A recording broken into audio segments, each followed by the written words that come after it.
And we back once again. It's your boys, No Jobbers Allowed, and we about to come at you with something I really enjoyed from last night, and that was NXT Takeover War Games 2. And as always, you know who I am. It's your boy Big Ish, and with me on the mic as always is. Man, it is your guy Erwin, and I'm going to echo the same sentiment as Ish. And NXT War Games 2 was absolutely fantastic. A must watch. And we're going to go ahead and kick it off so you guys can understand why we were so excited to watch it and why I don't know if the Survivor Series is going to hold a candle to War Games 2. So, Erwin, let's go ahead and break them off with some of that action from last night. Yeah, definitely. And I got to give you your props before we go into this. You did win the prediction show this time. Your first win. I'm going to give you a round of applause over here. So good job, Ish. I'm very proud of you. I appreciate that, bro. Yep. I told you I've just got to keep my head down, keep working, and I was going to get that dub one day. So let's go ahead and get into it. So a match that we weren't expecting that was unannounced in the crowd. We got the King of Bros versus Cassius Ohno in a surprise match to start off Takeover. And it ended with Matt Riddle getting the knockout in a little over 10 seconds? 6 seconds. A 6-second knockout. As soon as the bell rang, hit him with the King of Bros hit Ohno with the running knee, knocked him out. Now, I like it, man. I like the way that started. If you were going to get someone over, that's one of the best ways to do it. Thank you. You've got somebody who's established, who's been wrestling for a while, with your up and coming hot superstar getting the quick win. I really liked it. I enjoyed it, and you can even argue that technically it's not a squash match since Ohno took it. Any type of advanced knowledge of it just went straight into the match. So you can even say Ohno didn't get squashed. So no, he definitely didn't get squashed, and I'm excited to see where they go with it. But that was a nice start to the show. So I give props to NXT for that. And hey, it was 6 seconds, so we don't even need to talk about it no more. It was great, man. So then the next match we had was the 2 out of 3 falls match for the NXT Women's Championship. And that match saw Shayna Baszler getting 2 of the 3 falls to retain her title over Kairi Sane in a very entertaining women's match. We saw a lot of interference from the outside, and this is just setting up for some more tag match. It's got to be. Definitely, man. I think this is what you were saying, where they're grooming Baszler's stable for next. First they're going to start off with this feud with EO and Sane, and I don't know who the other young lady was. It was Dakota Kai. Thank you very much. But I liked it a lot, man. One of my favorite spots in this match was actually the last fall when Kairi went up for her insane elbow and she caught her, turned it over into a pin. That was amazing, man. I loved it, man. What were some of your favorite spots of this match? Well, man, let's start off by patting ourselves both on back because in the prediction show, we called interference from the new four horsewomen immediately. We said they were going to interfere and Baszler was going to get at least one pin fall off of that, and she did. Mm-hmm. But a couple of my favorite spots. First one when, what is it, the Kit Kat clutch, or what is Baszler's submission move? Man, I don't even know what it's called. I thought it was called the Queen of Spades or something like that. Nah, it's not something else. It's something else, but let's not dwell on it too long. But she put Kairi Sane in that first finisher, and it was just amazing because it came off the interference from the 4 horsewomen. Yes, and then go with the more interference when Dakota Kai came down, and so did Io Shirai, the new signee from after what she did with Toni Storm and the Mae Young Classic. I knew she was up next.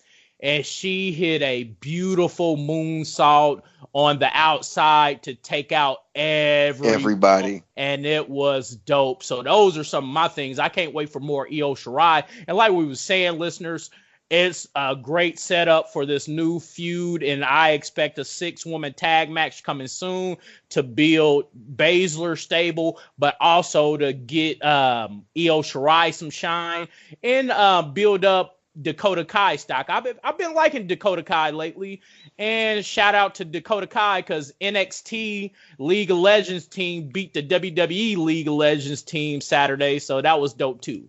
So. And Dakota Kai was the MVP of that. She was smoking their ass. Okay, I'm not really familiar with League of Legends. Watch Up, Up, Down, Down, and get yourself updated on it. But those are my favorite spots. That's what I think is going to happen for the future. So, ladies and gentlemen, keep an eye out on NXT for that 6-woman tag match that I know has to come. So, let's not dwell too long, and let's move on to the next. Dude, after that, man, we had one of the match of the night contenders. We had Johnny Gargano versus Aleister Black, and man, was this a hell of a match. Go watch it, listeners. Dog. Go watch it.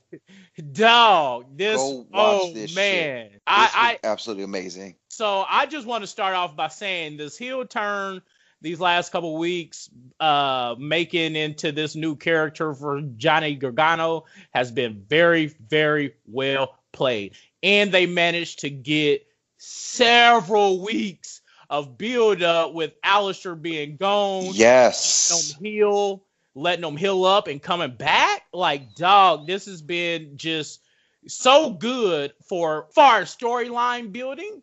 Because that's the problem with the main shows right now. Their storyline building isn't as good and tight, but this one was perfect. Even adding in Nikki Cross, using the whole roster too in it. It reminded me of one of those like throwback storylines, of wrestling of yesteryear, where the show centered around one overall big overarching story, and it just included everybody into it. And that's great booking, great storytelling, which led up to this great match with Aleister Black getting that win, man. I really, really liked it a lot. I did too, bro. And they were going at it. That's why I've been enjoying NXT matches more than the main shows, because when those competitors get in the ring, they know they got a lot on the line while they in developmental, because every time they wrestle, it's for a shot to get to the main roster and to build their stock. So they put it out online. Those knees, the kicks, like one time Johnny Gargano going out for a suicide dive and Aleister caught him with a knee to the face that was dirty. It was devastating, beautiful. And then Johnny Gargano just hitting Aleister coming off the rope with a knee. It was perfect. And then of course the culmination at the end when Aleister Black, we was talking about in a prediction show about his mean ass roundhouse, the Black Mass. He managed to hit that twice on Johnny Gargano. The first time Johnny Gargano falls and he uses his foot to lift him back up and then tells him, I absolve you of your sins, and then hit him with another Black Mask into the pin. It was awesome. And that's all I gotta say, bro. It was great. An amazing match, match of the night contender, and maybe even possibly of the year. And I'm talking about all main shows. Dude, it was great. It was great. Everybody go watch it. The next match we had up, again, another one that it stole the show in many ways, where we had the Velveteen Dream versus Tommaso Ciampa, and that had Tommaso retaining his title after, again, the hell of a match. And shout out to Velveteen Dream for his paying homage to the great Hollywood Hulk Hogan with his ring. I don't know if he was paying homage or trolling.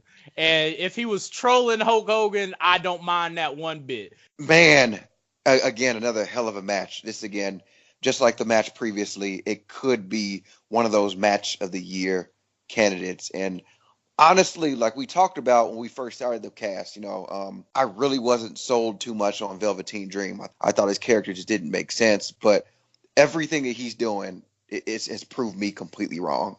His in-ring work, him going for that elbow drop on the apron at the end where he missed it. Yeah, crazy. Man, he sold that so well. So as much as I say was an amazing match and shows you why NXT does so well, the only problem I think I have with it is the fact that it's like they kicked out of too many finishers, dog. Like almost every finisher they was kicking out. Like when Velveteen hit that twisting DDT when Ciampa brought in his NXT belt. And I thought it was over because a couple weeks ago, that's how Velveteen beat him on the NXT TV.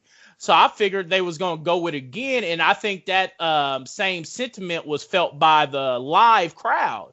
We really thought Velveteen was going to get it after that. And that's another good thing about how the competitors in NXT is telling the story. You can actually get wrapped up into it and forget the kayfabe every now and again.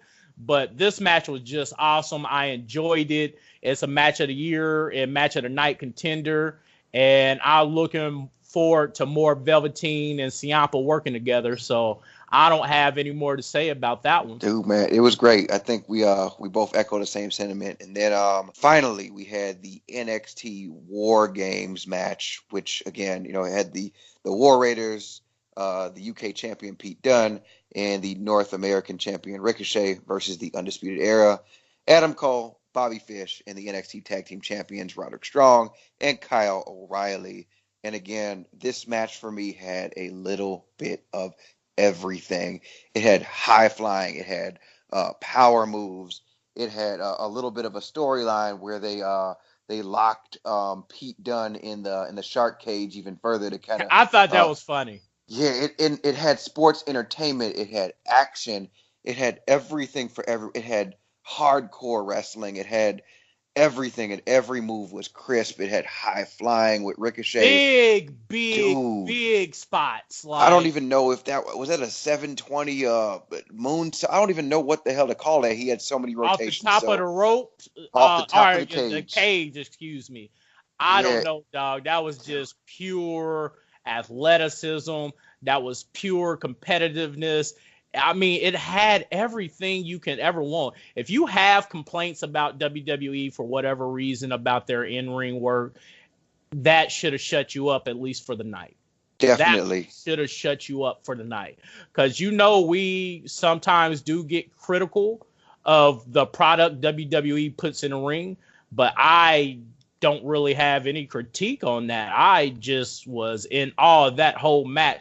Like a lot of times, listeners, I might be watching a match and try to do something else while I'm watching the match. But this one had me locked in on my TV the whole time.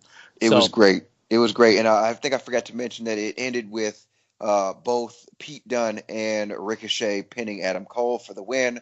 Yep. So it's kind of like two people got the win. And it sets them up for facing each other again later down the line in a rematch against a champion versus champion. So if you want to talk booking and how to book a match to where everybody looks great and you can still continue a storyline later where nobody looks weak or gets squashed, this is a perfect example. This was a perfect cap fantastic. Go watch it. End the night, and it's a perfect way to end this episode too. Yep. So once again, ladies and gentlemen, go watch NXT Takeover War Games 2. It's been your boys, No Jobbers Allowed, and I'm Big Ish, and with me like always is. It is your guy, Erwin, and we out. We out. Listen to this music.